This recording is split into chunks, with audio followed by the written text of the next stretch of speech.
बोलिए भक्त वत्सल भगवान की जय। श्री नृसिंह भगवान की जय। आज मैं आपको श्री नृसिंह भगवान के अवतार की कथा सुनाऊंगा। भगवान विभिन्न रूपों में समय समय पर अवतरित होने का कार्य किया है। पिछले अध्याय में आपने सुना था श्री वराह अवतार की कथा। आज मैं श्री नृसिंह अवतार की कथा सुनाऊंगा। श्री नृसिंह भगवान किस हेतु से इस धराधाम पर अवतरित हुए थे और उन्होंने कौन सा कार्य किया। बड़ी ही दिलचस्प कहानी है। प्रस्तुत कथा श्री नाभादास जी कृत श्री भक्तमाल की कथा है। बड़ी ही ध्यान पूर्वक सुनिएगा भाई। जब श्री वराह भगवान ने हिरण्याक्ष का वध कर दिया, हिरण्याक्ष का वध उन्होंने क्यों किया था? हिरण्याक्ष धरती को लेकर के रसातल लोक में चला गया था। तब भगवान वराह रूप में अवतरित होकर के हिरण्याक्ष को मारकर धरती को रसातल लोक से बाहर लाए थे। जब हिरण्याक्ष का वध हो गया तो उसकी माता दिति बड़ी ही दुखी हुई। दिति कौन थी? कश्यप ऋषि की दो पत्नियां थी, दिति और अदिति। दिति के पुत्र दैत्य और अदिति के पुत्र देवता हुए।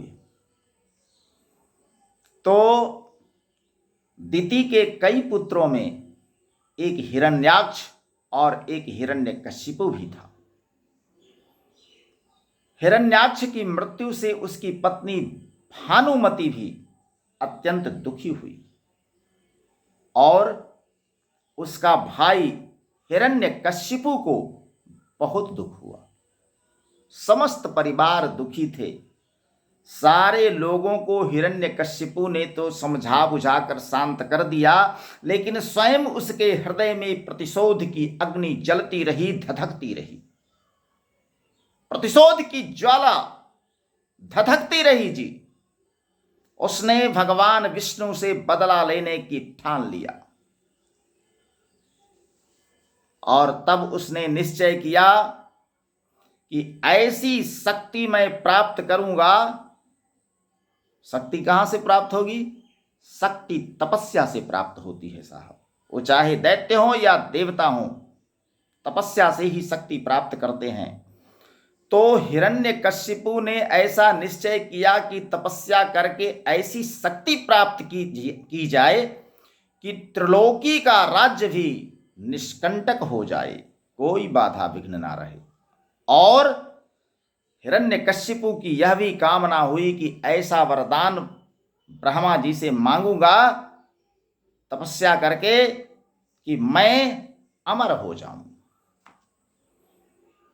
यह निश्चय कर लेने पर हिरण्यकशिपु मंदराचल पर्वत की घाटी में जाकर ऐसा घनघोर तप किया कि जिससे देवलोक भी तप्त हो गए। दैत्यों की कौन कहे, देवता स्वयं ब्रह्मा जी के पास जाकर के प्रार्थना करने लगे। देवताओं की प्रार्थना पर ब्रह्मा जी ने जाकर उससे, हिरण्यकशिपु से कहा कि तुम अमरत्व को छोड़कर कोई भी वर मांग लो, जो मन चाहा वर तुम्हें चाहिए मांग लो, मिल जाएगा। हिरण्यकशिपु की तपस्या तो अब पूरी हो गई थी, वर मांगने का समय था। उसने कहा कि हे ब्रह्मा जी, मैं चाहता हूं कि आपके बनाए हुए किसी प्राणी से मेरी मृत्यु न हो। न मैं भीतर मरूं, न बाहर मरूं, न दिन में मरूं, न रात में मरूं। आपके बनाए हुए प्राणियों के अतिरिक्त और भी किसी जीव से ना मरूं। कितना चतुर था जी हिरण्यकशिपु। उसने कहा कि ना मैं आपके सृष्टि के किसी जीव से मरूं और ना आपकी बनाई हुए जीव के अतिरिक्त ही किसी से मरूं। तो फिर किससे मरेगा? ना अस्त्र से मरूं, ना शस्त्र से मरूं, ना पृथ्वी पर मरूं, ना आकाश में मरूं। कहीं भी इस प्रकार मेरी मृत्यु न हो, युद्ध में कोई भी मेरा सामना न कर सके। मैं समस्त प्राणियों का एक छत्र सम्राट बनूं। इंद्र आदि समस्त लोकपालों में जैसी आपकी महिमा है वैसी ही मेरी भी हो जाए। तपस्वियों और योगियों योगेश्वरों को जो अक्षय कीर्ति ऐश्वर्य प्राप्त है वही मुझे भी दीजिए। ब्रह्मा जी ने कहा कि ऐसा ही होगा। तपस्या में ऐसी शक्ति है साहब कि भगवान भी, ब्रह्मा जी भी बंधन में पड़ जाते हैं। तो ब्रह्मा जी ने जब ऐसा वरदान दिया तब हिरण्यकश्यपु तो अपनी चतुराई पर बड़ा ही प्रसन्न हुआ कि मैंने तो ब्रह्मा जी को ही ठग दिया, मैंने ब्रह्मा जी को भी ठग लिया। उनके न चाहने पर भी मैंने ऐसी युक्ति भिड़ाई कि अमरत्व का वरदान आखिर ले ही लिया। यह जीवों का स्वभाव है साहब। वह अपनी चतुराई से चतुरानन की कौन कहे, यानी ब्रह्मा जी की तो बात ही दूर है, स्वयं भगवान को भी धोखा देने का प्रयत्न करता है।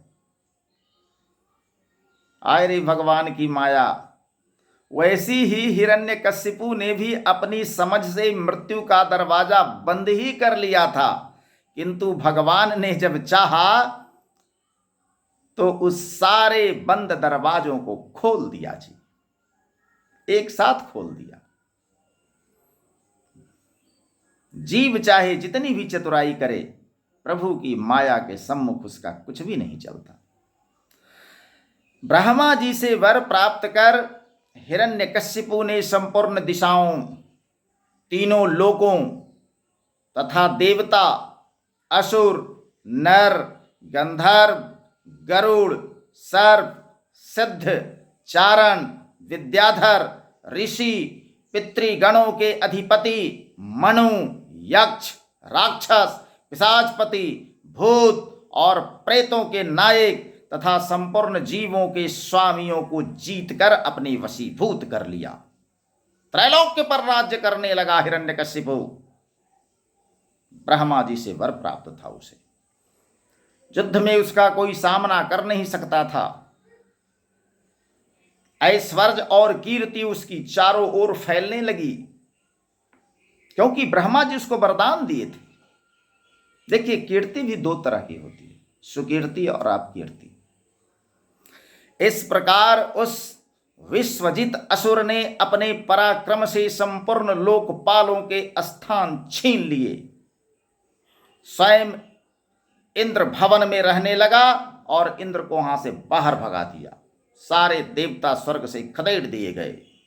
उसने दैत्यों को आज्ञा दी कि आजकल ब्राह्मणों और क्षत्रियों की बहुत बढ़ती हो गई है। जो भी लोग तपस्या, व्रत, यज्ञ, स्वाध्याय और दान आदि शुभ कर्म कर रहे हैं, उन सबों को मार डालो, क्योंकि इन्हीं से उनकी सुकीर्ति फैलती है।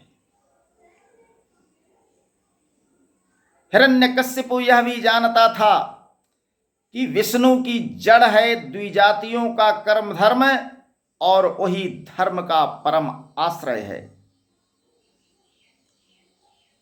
इसलिए इन सबों को नष्ट कर दो, मार डालो। दैत्यों ने जाकर वैसा ही किया जैसा दैत्येंद्र हिरण्यकशिपु ने कहा था। परंतु जहां त्रैलोक्य में इस प्रकार धर्म का नाश किया जा रहा था, वहां हिरण्यकशिपु के पुत्रों में प्रहलाद जी जन्म से ही भगवत भक्त थे। समस्त संसार में वह अपना राज्य फैलाने लगा, सबका वध करने का आदेश दिया वैसे लोगों का जो भगवत भक्त थे, लेकिन अपने ही घर में वह हार गया। उसका पुत्र, देखिए, हिरण्यकशिपु की पत्नी का नाम था कयाधु, और कयाधु से प्रहलाद जी जन्म लिए थे। कयाधु उन दिनों नारद जी के आश्रम में, देवर्षि नारद मुनि के आश्रम में रह रही थी, और वहीं उसका पुत्र प्रहलाद जन्म लिया था। प्रहलाद जी के जन्म लेते ही उनके संस्कार विष्णु भक्त के रूप में डाले गए और वह भगवत भक्त हो गया जी बालक। सारी शिक्षा दीक्षा स्वयं श्री नारद जी उसको देने लगे और वह श्री नारायण नारायण का नाम जपने लगा।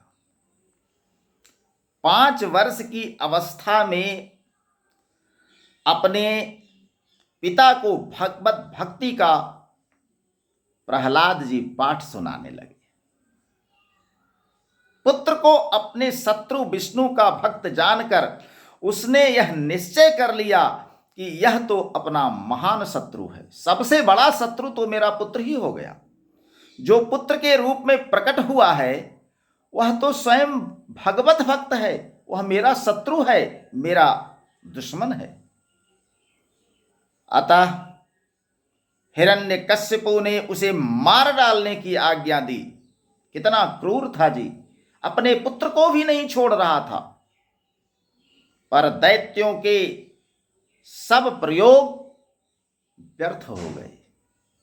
प्रहलाद जी के मारने की जितनी भी कोशिशें की गई कुछ भी काम न आया।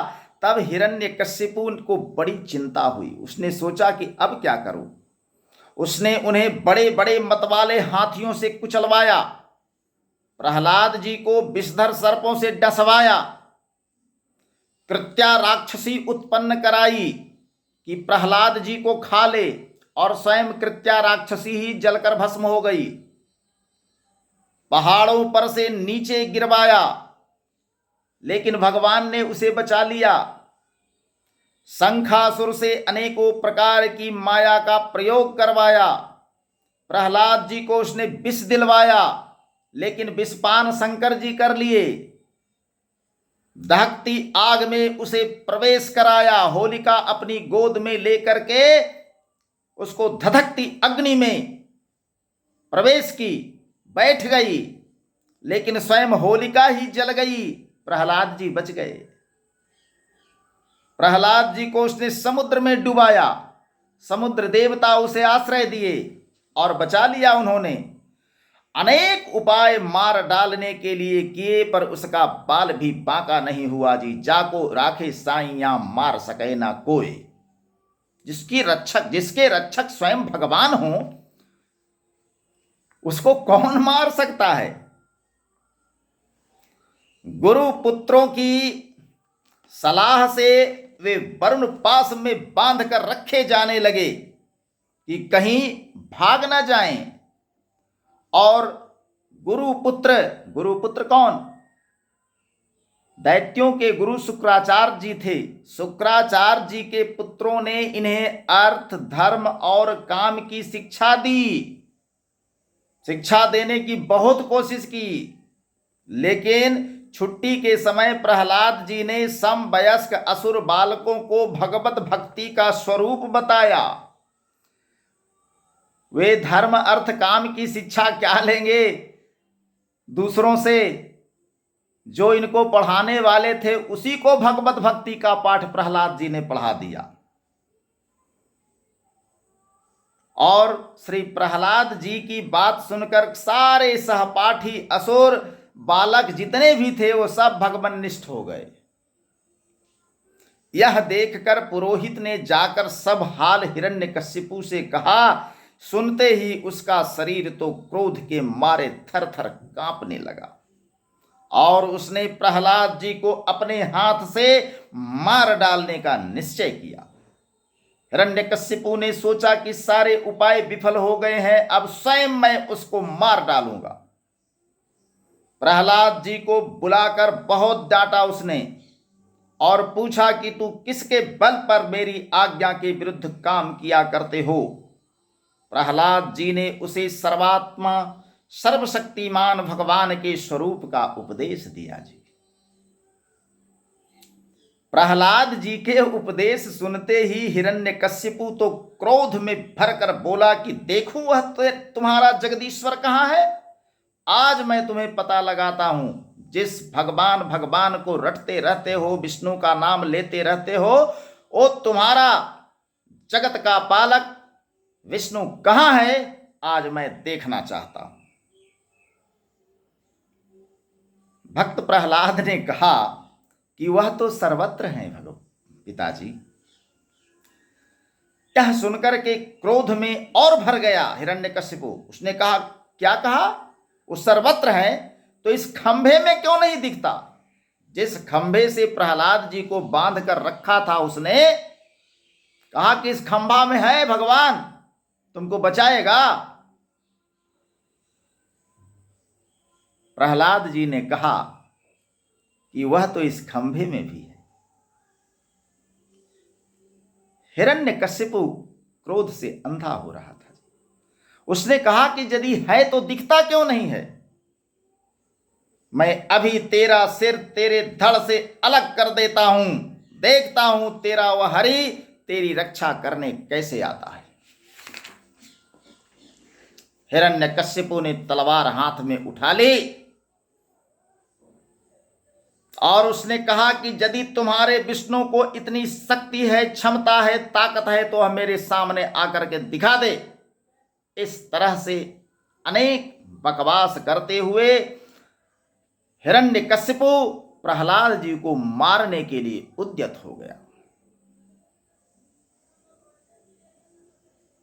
क्रोधातुर हिरण्यकशिपु जैसे ही अपने सिंहासन से तलवार हाथ में लिए हुए बढ़ा, तो प्रहलाद जी यह कहते हैं कि हे पिताजी, भगवान इस खंभे में भी है और आप जो खड्ग लिए हुए हैं, तलवार लिए हुए हैं, उसमें भी है। भगवान मेरे अंदर भी हैं और भगवान आपके अंदर भी हैं। यह सुनकर हिरण्यकशिपु क्रोध से भरकर तलवार उठा लिया और जैसे ही उसने प्रहार करने के लिए हाथ आगे किया कि खंभा फाड़कर श्री नृसिंह भगवान प्रकट हो गए। बोलिए श्री नृसिंह भगवान की जय।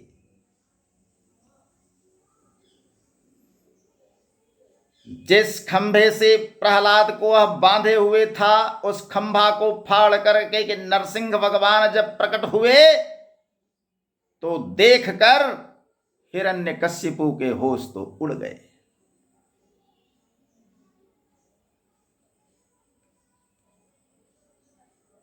जो प्राणी खंभे से निकला था वह साधारण नहीं था जी, अद्भुत प्राणी था। इसको देख करके वह मन में सोचने लगा कि अरे, यह ना तो मनुष्य है और ना ही सिंह है, फिर वह नृसिंह रूप में कौन अलौकिक जीव है।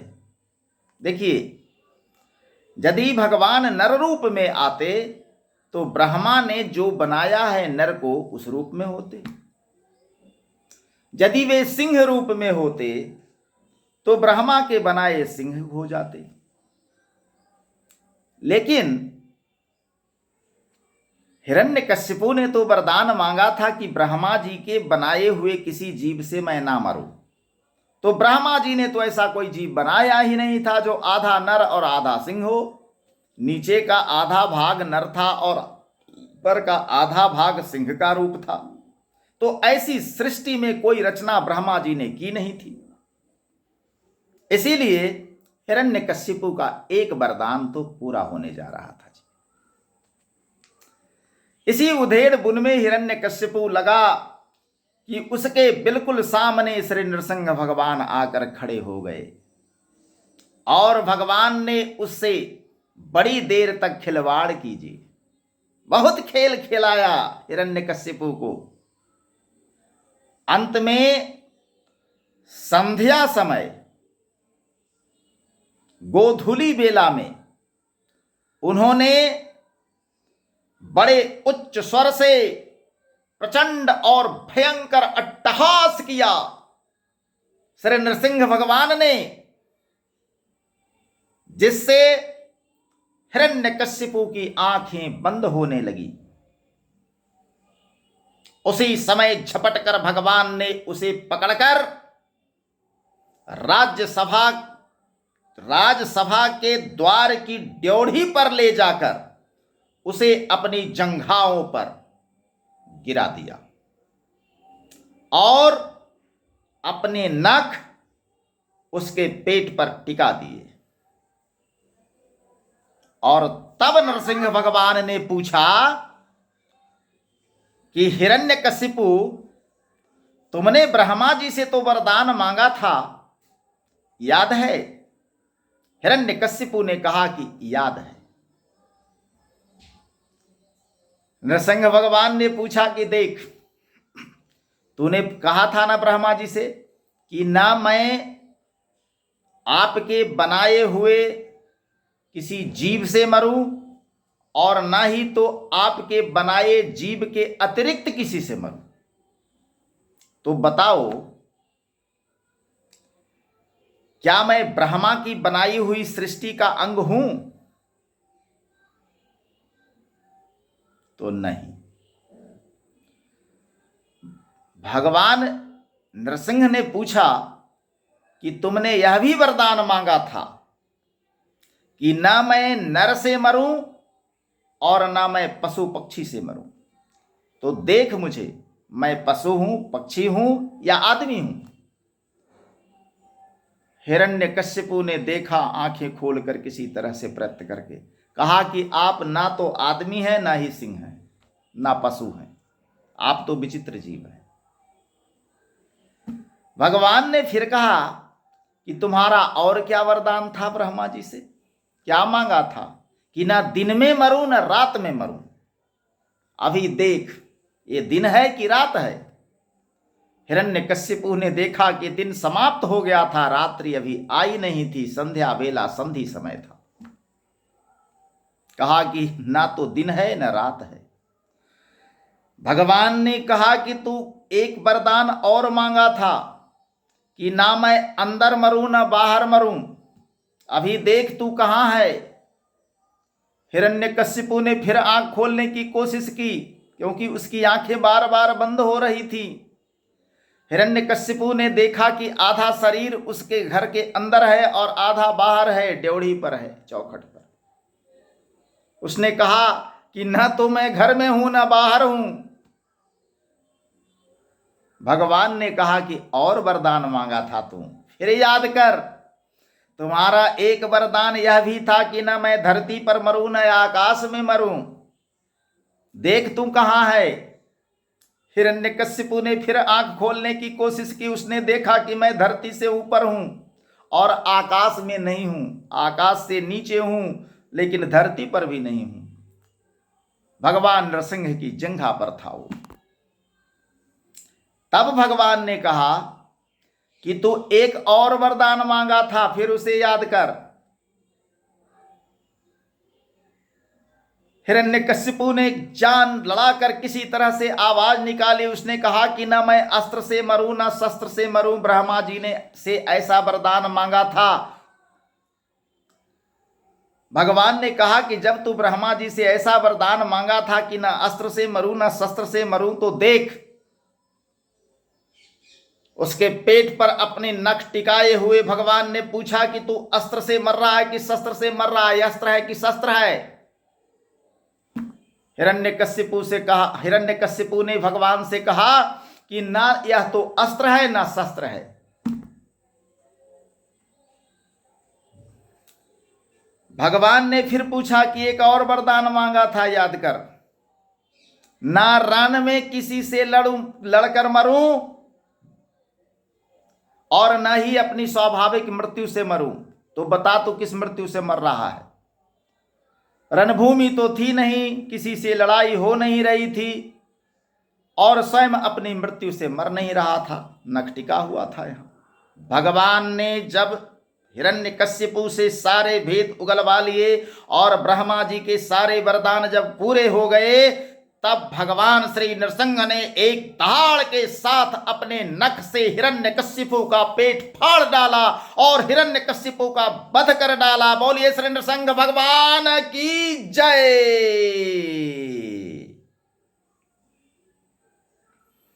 जब भगवान श्री नरसिंह ने हिरण्यकशिपु का वध किया, उस समय बड़े ही क्रोध में थे जी। उनका क्रोध शांत नहीं हो रहा था। सारे देवतागण आकर के प्रार्थना करने लगे, ब्रह्मा जी स्वयं आकर के स्तुति की। किसी के मनाने पर भगवान मान नहीं रहे थे, अपने गुस्सा में, अपने क्रोध में धधक रहे थे नरसिंह भगवान। तब स्वयं प्रहलाद जी को कहा गया, ब्रह्मा जी ने कहा कि आप ही इनको मनाइए। भक्त प्रहलाद जी ने हाथ जोड़ करके स्तुति की उनकी। इस क्रम में हिरण्यकश्यपु का वध करने के बाद प्रहलाद को अपनी गोद में बैठा करके भगवान उसको जिह्वा से चाटने लगे, बड़ी प्यार करने लगे, उसके शरीर पर हाथ फिराने लगे। ब्रह्मा जी के कहने पर जब प्रहलाद जी उनकी स्तुति करने लगे तो श्री नृसिंह भगवान शांत होने लगे। श्री प्रहलाद जी ने कहा कि हे भगवान, हे प्रभु, मैं आपको उसी चतुर्भुज रूपधारी भगवान के रूप में देखना चाहता हूं जिनकी वंदना, जिनकी प्रार्थना, जिनकी भक्ति मैं इतने दिनों से कर रहा हूं। श्याम वर्ण के भगवान विष्णु चतुर्भुज रूपधारी शंख चक्र गदा पद्म लिए हुए तब प्रकट हो गए। नरसिंह का रूप समाप्त हो गया और भगवान विष्णु चतुर्भुज रूप में आकर के मुस्कुराते हुए प्रहलाद जी को दर्शन दिए। बोलिए श्री नृसिंह भगवान की जय, श्री हरि विष्णु भगवान की जय, श्री भक्त प्रहलाद की जय।